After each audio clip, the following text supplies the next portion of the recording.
पहले तो होशियार जी देहरा की जनता को ये बताएं कि ऐसी कौन सी मजबूरी थी जिसकी वजह से वो निर्दलीय विधायक होने के नाते इस्तीफा देने पे उतारू हो गए, कि ऐसी पलटी मारने की उनको जरूरत क्यों आई। ये तो वो देहरा की जनता को जवाब दें। और अगर उन्हें भाजपा में जाना ही था, इनका देहरा में एक बहुत बड़ा होटल बन रहा है। ऐसा होटल व्यू है जनाब कि वो जैसे गोवा में समुद्र के किनारे का होटल होता है। इन्होंने जो भाजपा का कमल खरीदा है, इस सारा किस्से के होते में कोई डील इनकी भाजपा से हुई है? क्या मुख्यमंत्री अपने परिवार को राजनीति में बढ़ा रहे हैं? इस प्रकार की बातें आपने भी सुनी होंगी। देखिए, ऐसा है कि मैं तो इस चीज को परिवारवाद मानता ही नहीं। पहली बात, देहरा की राजनीति में दोनों ही राष्ट्रीय पार्टियां, चाहे वो कांग्रेस हो चाहे भाजपा हो, उनको सफलता नहीं मिल रही थी। कि जो कमलेश ठाकुर जी हैं, वो उनका मायका यहाँ है और वो पली बड़ी यहाँ पे हैं, तो ये धरती पुत्र का नारा को काटने के लिए देहरा की ही बेटी को टिकट दिया, ये भी एक फैक्टर रहा होगा, मैं ऐसा मानता हूँ। डॉक्टर राजेश जी काफ़ी भावुक हो गए थे मुख्यमंत्री जी से बात करते, जो एक स्वाभाविक सी प्रक्रिया है। उस दबाव के चलते डॉक्टर राजेश जी भावुक हुए। भाजपा वालों ने जरूर उनको भड़काने का प्रयास किया, क्योंकि भाजपा की राजनीति से सजती थी। उसका आने वाले समय में डॉक्टर राजेश जी को भी राजनीतिक तौर पे भी और उनकी व्यक्तित्व को भी बहुत फायदा होगा। पार्टी ने ये निर्णय ले लिया कि कमलेश ठाकुर जी लड़ेंगी, लेकिन पार्टी उनको विधायक नहीं बना सकती, विधायक उनको जनता बनाएगी। नमस्कार, लाइव टाइम्स टीवी देख रहे हैं आप। मैं हूं आपके साथ मिलन सिंह। मेरे साथ मेरे सहयोगी वीडियो जर्नलिस्ट राजेश कुमार जी हैं। हिमाचल प्रदेश की अगर बात की जाए तो इस बार गर्मियों ने जो है रिकॉर्ड तोड़ जो है अगर बात की जाए तो सूर्यदेव ने अपनी कृपा की है, क्योंकि पारा जो है इस बार 40 डिग्री से अधिक जो है अगर बात की जाए, जिन शहरों में जो है 30 के आसपास रहता था वहाँ देखने को मिला है। लेकिन इस गर्मी के अलावा अगर बात की जाए तो सियासत का पारा भी जो है लगातार उफान पे है, क्योंकि अगर बात की जाए पहले लोकसभा के चुनाव हुए, 6 विधानसभा के उपचुनाव हुए और उसके बाद अगर बात की जाए ये चुनाव संपन्न हुए थे, उसके बाद तुरंत जो है 3 विधानसभा क्षेत्रों में जो है चुनावों का ऐलान हो गया। और अगर कांगड़ा जिला की अगर बात की जाए तो देहरा विधानसभा क्षेत्र में जो है चुनाव हो रहा है। होशियार सिंह ने जो है इस्तीफा दे दिया है, निर्दलीय चुनाव लड़े थे और उसके बाद जो है अब यहाँ पर चुनाव हो रहा है। कांग्रेस ने यहाँ पर जो है अगर बात की जाए तो मुख्यमंत्री की धर्मपत्नी कमलेश ठाकुर को टिकट दी है और भाजपा ने अपना प्रत्याशी होशियार सिंह को बनाया है। इसी कड़ी में हमारे साथ आज हिमाचल प्रदेश कांग्रेस कमेटी के विचार विभाग के चेयरमैन विजय पाल सिंह जी हैं। इनके साथ बातचीत करेंगे और जानेंगे कि किस प्रकार से देहरा में कांग्रेस वापसी करना चाहती है, क्योंकि लंबा समय हो गया है देहरा से जो है लगातार कांग्रेस जो है वहाँ पर हार रही है। इस बार मजबूत चेहरा दिया गया है, क्योंकि स्वयं मुख्यमंत्री की धर्मपत्नी जब चुनाव लड़ रही हैं तो किस प्रकार से जो है कांग्रेस के लिए बूस्टअप है, ये तमाम बातचीत करेंगे। विजय जी, स्वागत है लाइव टाइम्स टीवी पर। नमस्कार मिलन जी, धन्यवाद आपका बहुत बहुत। पहला सवाल तो यही रहेगा, क्योंकि लंबा संघर्ष किया है देहरा में कांग्रेस ने, लेकिन जो है जीत अभी तक नसीब नहीं हुई है। 2022 के चुनाव की अगर बात की जाए तो डॉक्टर राजेश शर्मा दूसरे नंबर पर रहे, लेकिन कांग्रेस ने टिकट काट दी और अब जो है धर्मपत्नी जो है मुख्यमंत्री की कमलेश ठाकुर जी, उन्हें प्रत्याशी बनाया गया है। जिम्मेदारी आपको भी देहरा की मिली हुई है, किस प्रकार से देखते हैं, क्या कहेंगे? देखिए, ऐसा है कि मुझे ऐसा लगता है कि देहरा की राजनीति में दोनों ही राष्ट्रीय पार्टियां, चाहे वो कांग्रेस हो चाहे भाजपा हो, उनको सफलता नहीं मिल रही थी और उस कश्मकश में वहाँ से ये निर्दलीय विधायक जीत के आ रहे थे। तो इस राजनीतिक वनवास और विकास की जो कमी वहाँ पे है, उसका समाधान नीति ने इस बार किया है और नीति ने एक ऐसी शख्सियत को वहाँ से चुनाव में उतारा है जो माननीय मुख्यमंत्री महोदय की धर्मपत्नी है।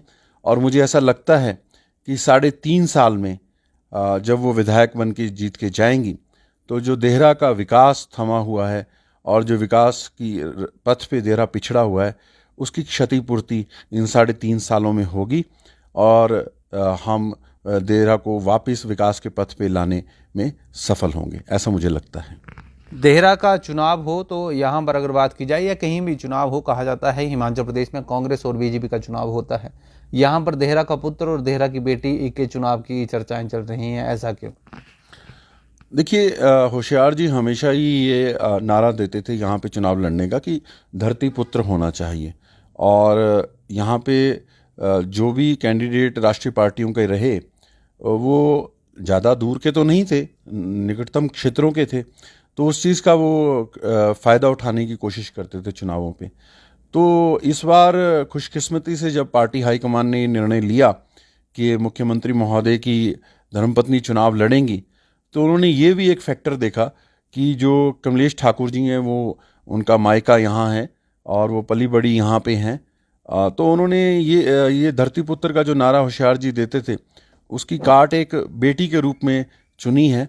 तो ये भी एक फैक्टर रहा होगा जब हाईकमांड ने कांग्रेस पार्टी के टिकट परिवर्तन की सोची होगी। और साथ में महिला शक्ति हैं, मुख्यमंत्री की धर्मपत्नी हैं, तो ये सारे फैक्टर्स फाइंड आउट करके जब मुख्यमंत्री जी को उन्होंने एक दबाव ही मैं इसको कहूँगा, क्योंकि आप जानते हैं मुख्यमंत्री महोदय और उनकी धर्मपत्नी ने साफ साफ जब मीडिया में चर्चाएं उठी कि वो चुनाव लड़ना चाहती हों, तो उन चर्चाओं को विराम देते हुए कहा कि हमारे परिवार से सिर्फ एक राजनीति करेगा।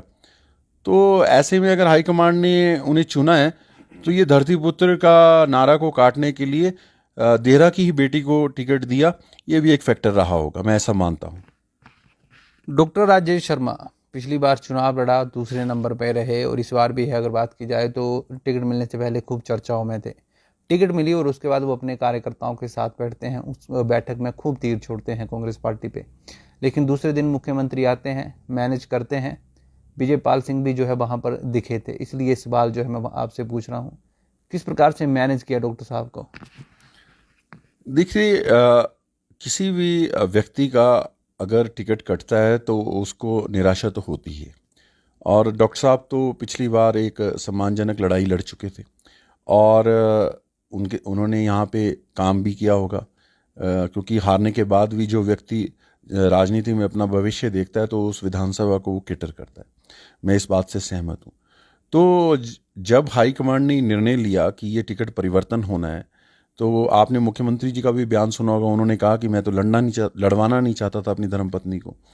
तो उन्होंने डॉक्टर राजेश जी को शिमला बुलाया और ओकओवर में उनके घर में ही वार्तालाप हुआ और वहाँ पे भी डॉक्टर राजेश जी काफ़ी भावुक हो गए थे मुख्यमंत्री जी से बात करते, जो एक स्वाभाविक सी प्रक्रिया है। तो मुख्यमंत्री जी ने उन्हें यही बोला कि ये हाईकमांड का फैसला है राजेश जी, और आप तो क्योंकि वो संगठन में भी काम कर चुके हैं डॉक्टर राजेश, ये सब हाईकमांड कैसे निर्णय लेता है, टिकट कैसे मिलते हैं, ये आप सब समझते हैं, सर्वे कैसा होता है। तो अब मेरा आपसे ये रिक्वेस्ट है, क्योंकि आप वहाँ के एक प्रोमिनेंट लीडर हैं, तो जब हाईकमांड ने निर्णय ले लिया है तो हमें इस निर्णय का सम्मान करते हुए सभी को एक साथ काम करना है। तो देहरा आने से पहले मुख्यमंत्री जी से विस्तृत चर्चा डॉक्टर राजेश की हुई, लेकिन ये तो एक तरफ का पक्ष है। दूसरी तरफ जब आदमी का टिकट कटता है तो नेचुरली उसके पीछे उसके कार्यकर्ता होते हैं। तो वो जब अपने कार्यकर्ताओं के बीच आए और जिन लोगों ने उनको पिछली बार मदद की होगी या उनके साथ कंधे से कंधा मिलाया होगा, तो उनका भी एक दबाव रहता है।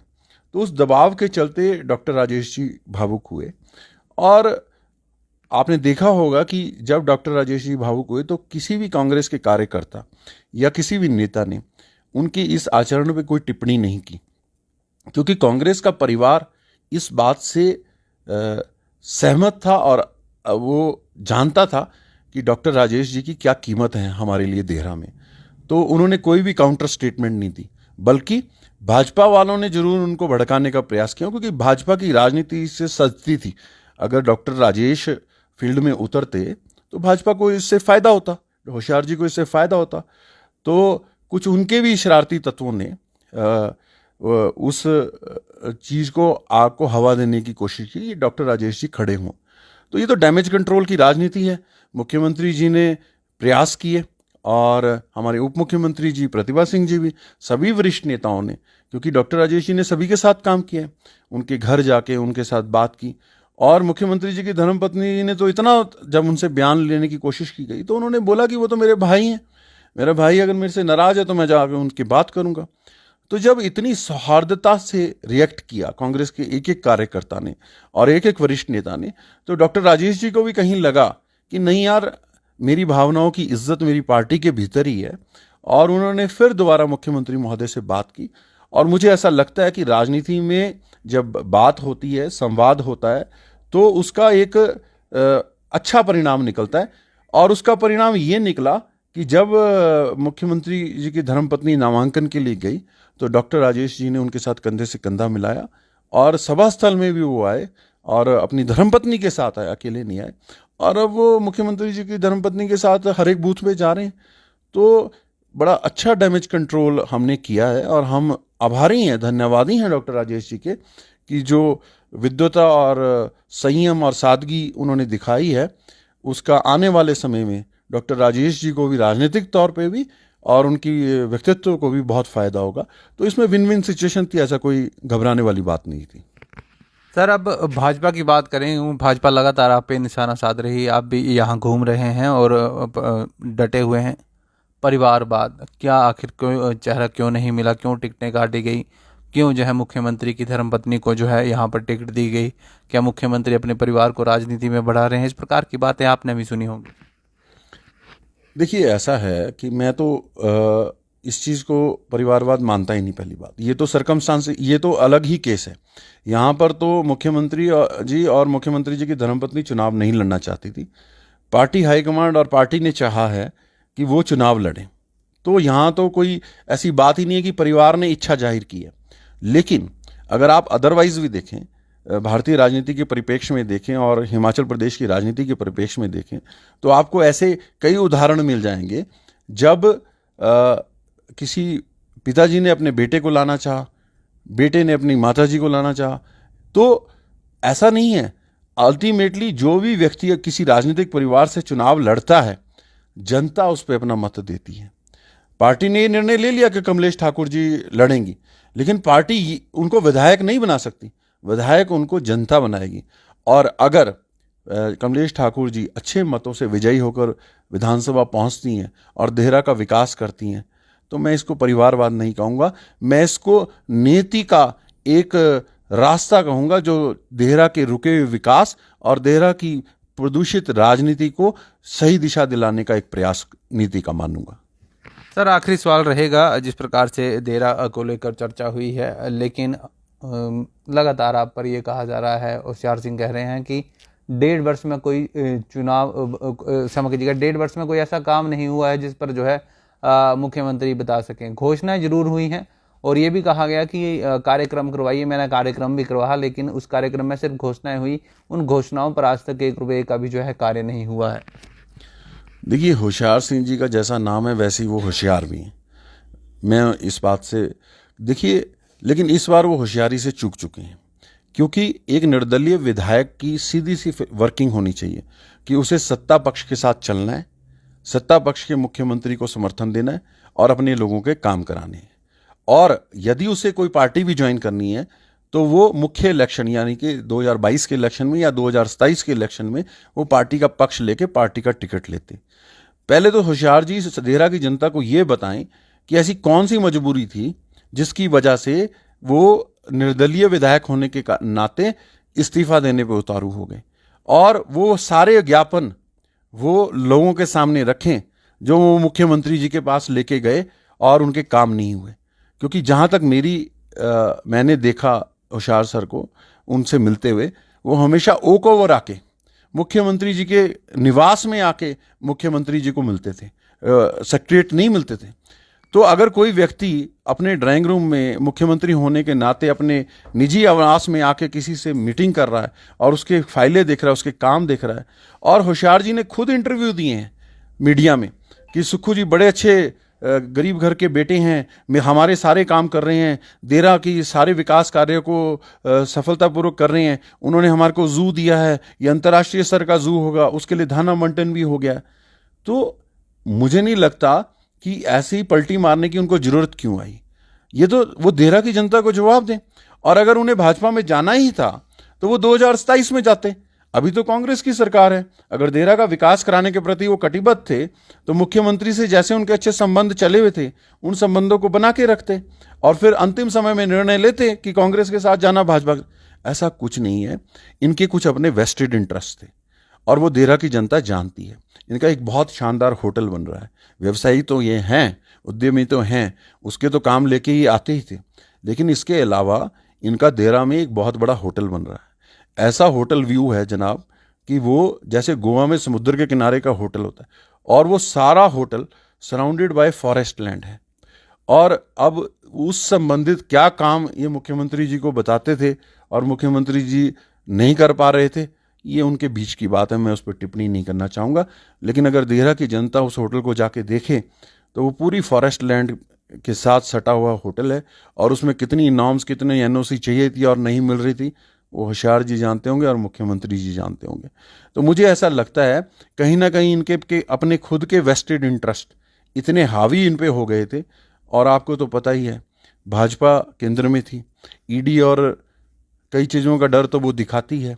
तो उस सारे लाग लपेटे में ये आ गए, और राज्यसभा में भी इन्होंने भाजपा को वोट दिया, सरकार गिराने में भी इन्होंने रोल अदा किया, जिसमें ये लोग सफल नहीं हो पाए। और फिर इन्होंने जो भाजपा का कमल खरीदा है, इस सारा किस्से के होते में कोई डील इनकी भाजपा से हुई है, और उस चक्कर में इन्होंने देहरा की जनता की विधायकी को ताक पे रखा है। अब देहरा की जनता ये निर्णय लेगी कि उन्होंने 3.5 साल का विकास कमलेश ठाकुर जी के सानिध्य में करना है या भाजपा के विपक्षी विधायक के रूप में होशियार जी को आजमाना है। ये देहरा की जनता की बुद्धिमत्ता पे हम छोड़ते हैं। शुक्रिया बातचीत के लिए। धन्यवाद मिलन जी, धन्यवाद।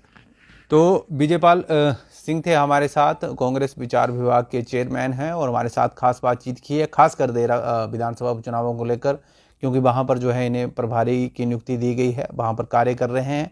और ये भी कहा है कि जिस प्रकार से इस वक्त साफ स्थिति है कि प्रदेश में जो है कांग्रेस की सरकार है, आगामी 3.5 वर्ष तक ये सरकार चलेगी, और देहरा की जनता पर अब निर्भर है कि वो सरकार के साथ चलती है या विपक्ष के साथ चलती है। खैर, इस बात का पता 10 जुलाई को चलेगा कि किस तरफ जो है फैसला आता है। फिलहाल इस स्ट्रीम में इतना ही। स्ट्रीम को ज़्यादा शेयर करें और लाइव टाइम्स टीवी के पेज को फॉलो करना न भूलें। नमस्कार। हिमाचल, जहां कदम कदम पर है कहानी और हर मोड़ संगम है लय और ताल का, लाइव टाइम्स टीवी लेकर आई है हिमाचल का सबसे बड़ा dance competition, Himachal dance championship season 2। पहले सीजन की शानदार कामयाबी के बाद दूसरे सीजन के ऑडिशन जल्द ही शुरू हो रहे हैं। सीनियर जूनियर एज ग्रुप में सोलो, ड्यूट और ग्रुप डांस के मुकाबले, where passion meets precision and talent takes centre stage. ये सिर्फ एक कंपटीशन नहीं बल्कि सेलिब्रेशन है। हिमाचल की प्रतिभा का audition, semifinal, TV rounds, grooming और डांस बैटल्स का सीधा प्रसारण केवल लाइव टाइम्स टीवी पर। रंगारंग ग्रैंड फिनाले हिमाचल के टॉप 20 डांसेज के साथ मंत्र मुग्ध करने वाला ग्रैंड फिनाले, जहां हिमाचल के बेस्ट ऑफ बेस्ट कॉम्पीट करेंगे। हिमाचल डांस चैंपियनशिप टाइटल के लिए विजेता को नगद इनाम भी। प्रतियोगिता में भाग लेने के लिए अपने शहर की डांस एकेडमी में संपर्क करें। हिमाचल डांस चैंपियनशिप के फेसबुक पेज से आज ही जुड़े और पाएं कंपटीशन की हर अपडेट।